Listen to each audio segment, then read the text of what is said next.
இந்த பிள்ளைக்கு பார்த்தீங்கன்னா எங்கள் தங்க பிள்ளைக்கு வந்து உடம்பு சரியில்லைப்பா, வாமிட் பண்ணிகிட்டே இருக்கான். சரி ஏதோ ஒரு ஜீரணம் இல்லாமல் வாமிட் எடுக்கிறியான் போல், பார்த்துக்கலாம் அப்படின்னு விட்டால் தொடர்ந்தாப்பில் ஒரு 4-5 தடவை வாமிட் பண்ணிட்டான். பிள்ளைய பார்க்குறதுக்கு பாவமாக இருக்குன்னு நானும் சாய்பாபா காலனியில் நாங்கள் எப்பயுமே காட்டன் சிட்டி போவோம். அங்கே போய் பார்த்தா அங்கேயும் இல்லை.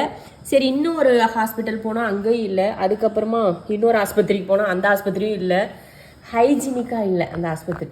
ஒரு ஆஸ்பத்திரி இங்கே சாய்பாபா கோயிலில் பெரிய ஆஸ்பத்திரி 24/7 சொன்னாங்க. அங்கே போய் பார்த்தோம், எங்களுக்கு பிடிக்கவே இல்லை.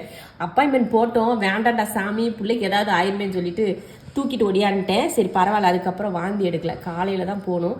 நாங்கள் எப்போயுமே காட்டன் சிட்டிக்கு தான் இவங்களை கூட்டிகிட்டு போவேன். சரி நாளைக்கு காலையில் கூட்டிகிட்டு போய்க்கலாம் அப்படின்னு சொல்லிட்டு விட்டேன். புள்ள வந்து தண்ணியை மட்டும் குடிக்கிறான்.